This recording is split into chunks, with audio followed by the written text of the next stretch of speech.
So for the FTC Decode season, some pretty major changes are coming to the World Championships. The way that judging works has been changed. The way that portfolio submissions has been changed. The way that final rounds are going to be happening has changed. They're changing the fields themselves a little bit. And then there's also some major changes to what's happening for the next season for FTC Decode as well. So even if you're not attending the World Championships, there's going to be a pretty significant shift in what they're going to be releasing for that game reveal as well. Let's talk about that. Oh, and I'm Brogan Pratt. I've been teaching robotics and design for over a decade now, so I more or less do this as on a day-to-day thing. So let's talk about, what are the big changes that's coming. One of the big changes is that round robin style tournament for that final round. So if you're not familiar with how the World Championships works, you are split into several different divisions. I believe this year there are 6 different divisions. Last year there was only 4 divisions, so there's even more teams showing up. Last year I think there was like 260-ish, and this year there's over 300 teams that are showing up. So they've really expanded the size of it. 6 divisions. But last year, the top robot from all 4 divisions or the top alliances from all 4 ended up facing off. And this year, the 6 division championships are going to be playing off in a round robin all against each other. So they're all going to face off against each other at least once by the time it's all said and done. And then the top ranking robots or the top ranking alliances will then go out into the final overall World Championship finals. And here's how they do that criteria. Your championship score, your average alliance match points, not including fouls, your average base points, average auto points, and then a random sort by the end. Realistically, that total score is probably going to end up doing it. Maybe you get that average alliance match in the end. And I do like that this is a setup. Overall, I think this is going to make the championship rounds themselves a lot more exciting to watch, because it means we get to watch even more high-scale, high-quality robots facing off against each other. We'll come back to this in a bit at the very end, but we're going to talk a little bit about how that game is shifting. There's some other or not rather how the game is shifting, how First is releasing the new game, because they are doing some major spoilers, and it might change things quite a bit, even if you're not in that game. Another thing that is shifting here, they have now released the new point values for what teams need to get. The movement ranking point has not changed at all. So as long as you have 2 robot or 1 robot fully based, 1 robot partially based, and both robots leaving during autonomous, you will get that movement ranking point. Should be relatively simple to get, particularly at these world and premier event sections. The pattern ranking points is staying the exact same. So honestly, if you're just having 9 artifacts in that ramp for the randomness of auto, so make sure you finish auto with 9 in there, even if you get a few overflowing. And then you're focusing more on getting a few of those pattern points, maybe even just 1 of them. By random chance, you should at least get the full random pattern ranking points, because this is 22 points. Each one gives 2. That is 11 correct. So that's that is maybe 5 in auto and 6 correct in teleop. It's a good chance that you're going to be able to get those correct. If you're using some human player or leaving just a little bit of sorting, particularly in those playoff rounds. So that has not gotten more difficult. I'm not surprised that they didn't make this movement ranking point more difficult, because you end up having to get those full 30 points to be able to do that. Perhaps they went a little overzealous on this section there instead for that. In any case, that's where it is. There's also been some major shifting to how they're doing the scoring. And one of those big shifts is that, where is that? It just changed. Where did they hide it? It's down here. So previously, you only got 8 seconds to transition between auto and teleop. Now you are getting 15 seconds between auto and teleop. So keep that in mind. There are much longer break periods between. That is to allow the referees to be able to accurately score those pattern points, because I think they're realizing there are way more artifacts being flowed through than I think the game team could have anticipated at the start here when they were creating that game. So there's going to be a lot more changes there. There's also some changes coming to the field. All the metal pieces are going to be black anodized. All of the April tags are going to be matte. The 2 sides of the obelisk are going to be partially obstructed, they say. I don't know what that means or how they're going to partially obstruct that, but it does mean that if teams are using the side tags to determine that, you shouldn't. You should only be facing on that front obelisk tag, and that one's not going to be obstructed. They're swapping out these screws and fasteners for pop rivets, and then there's also going to be some decorative signs based on the front with some white plastic logos. So most of that should be aesthetic. Shouldn't really change things. The one thing I am curious about is because they are using the nut fasteners instead, now they're going to be using pop rivets. Is that going to change how the artifacts are rolling down that gate and the likelihood of that gates actually staying up while things are going on? I also wonder if they're going to be changing the thickness of that. It says that they're not changing that, so you're probably going to have to play on how some of those gate mechanisms are working. It's been a bit of a frustrating thing for teams this year where sometimes you can run into that gate. It will stay open the entire time while it's clearing. Sometimes you have to stand up right against it and be able to let it clear out the full way. So it's going to be a little bit of a toss-up depending on where things end up going. And you're probably going to have to watch your specific field to see how likely it is that that specific field that you are playing on is actually going to be lifting things up or not lifting things up. And so in that respect. There are a few other major changes we were talking about when that judging has been changed. So you are no longer having a formal interview time anymore for judging.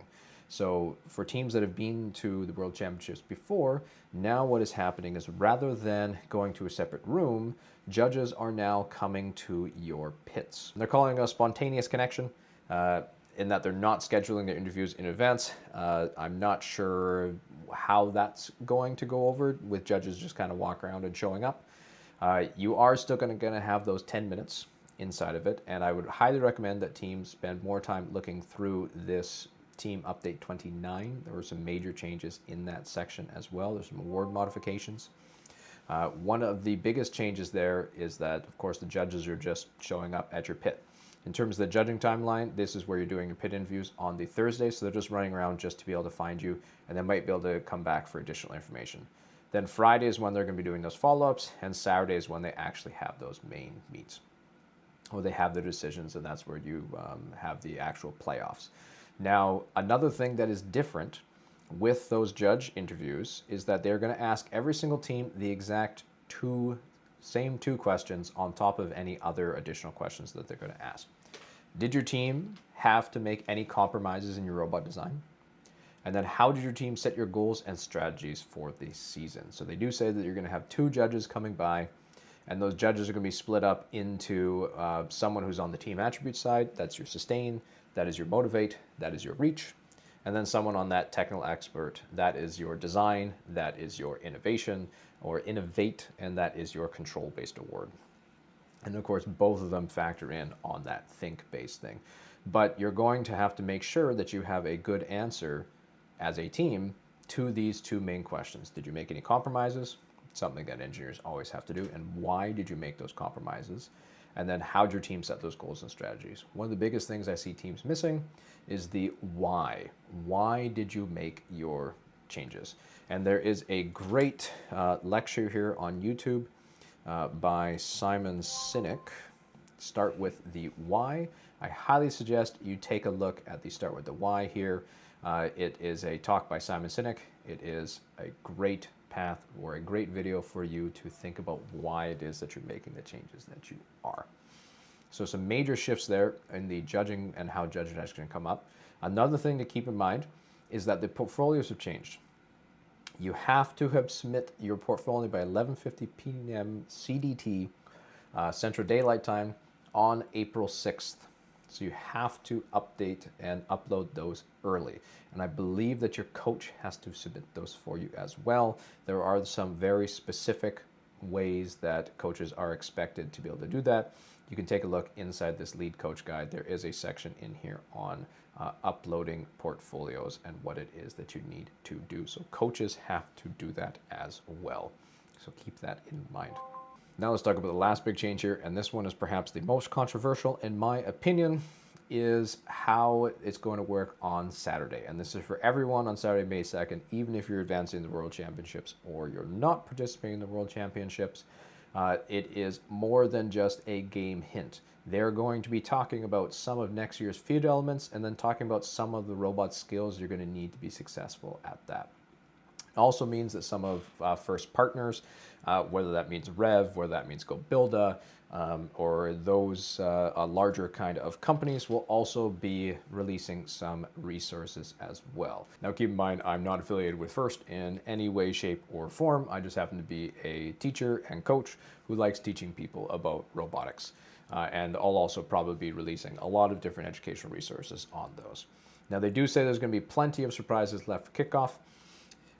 One of the things I am a little bit 50-50 on this choice, and I'm not sure whether it's going to be useful or not. Now they say that when they're talking about this, they say that many teams cite their preseason activities as key learning, and that the FTC wants to be able to make sure these independent projects are skill growth directly applicable to the upcoming season.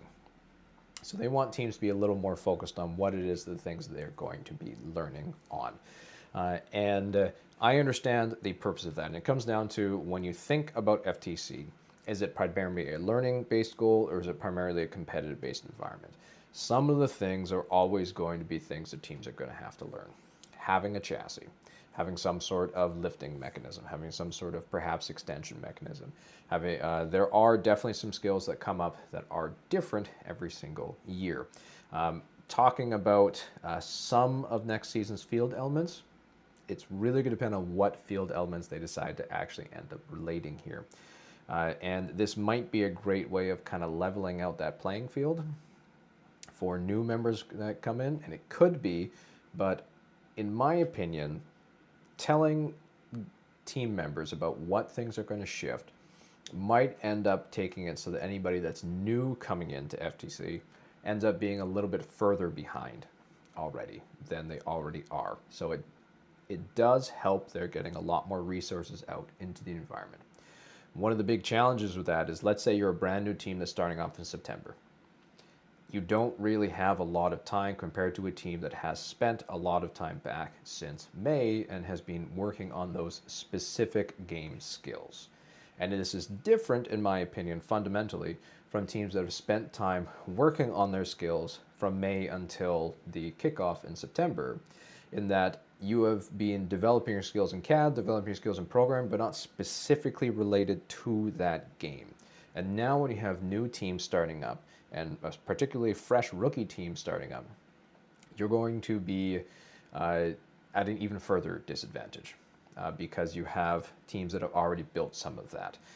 Now, it's really going to depend, and I say that with a grain of salt, because it really going to depend on just how much FIRST ends up releasing as some of these new sections. Like if they release the actual game element itself, or perhaps a section of it, maybe there's some section for some sort of linear slide-based system. They tend to kind of go through some patterns in the game. There's a stacking game, there's some sort of pick-and-place game, and then there's a fly shooter-based or some sort of shooting-based game. And there's different ways that they kind of go through these patterns.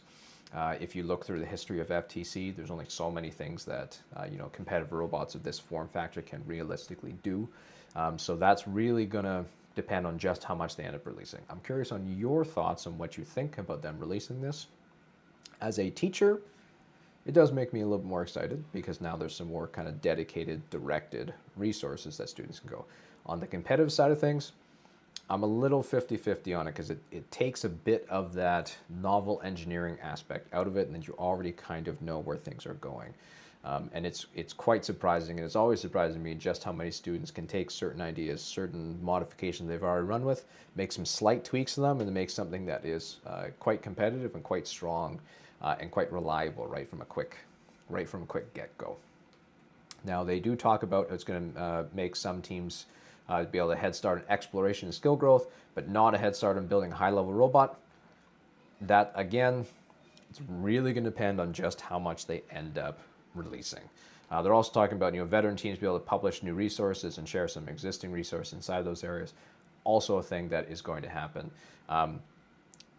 But in my opinion, if it's not something that's already happening up to this point, I'm not so sure that doing more things like this is going to be releasing more. So I'm going to reserve my own personal judgment on where things end up going based on just how much information FIRST ends up revealing. For the sake of this, I hope it's a little bit less on this side of the specific elements that students are going to have to be able to develop novel engineering challenges for. than it is going to be for moving things forward. Like if they actually release the game element itself, I hope that's not the case, because that is such a critical piece, and spending so much more time working on that and how you can pick things up to be able to change that meta might more significantly shift some of these things. But I'm curious on your thoughts on where you think it's going to go. What do you think about those changes to round robin Da Vinci? What are your thoughts on the judging, how that's going? Did you submit your portfolio in time? I sure hope your team did, if you're pending. And then how is that going to affect your team here? One thing I am a little bit concerned about is that trying to keep excitement high for FTC all year round might not be the best way of going about it. These cycles need ebb and flows of interest. And if you always try to keep things high energy all the time, there's no peaks and valleys to be able to keep people up and excited about these things. So by always trying to push things up, keep it high energy the entire season, doesn't really have time for that low season to then ramp up the excitement to get inside. Now, are they going to be doing this every single year? They don't know. One thing I will commend first on is that they're willing to try some new things and keep the game fresh, which is positive. And that is something I like to see, that they're trying to keep the game fresh for the season. Decode has been a wonderful refresh into FTC, and then bringing in some great new engineering. So let me know in your comments down below. And as always, best of luck out there at this Decode season.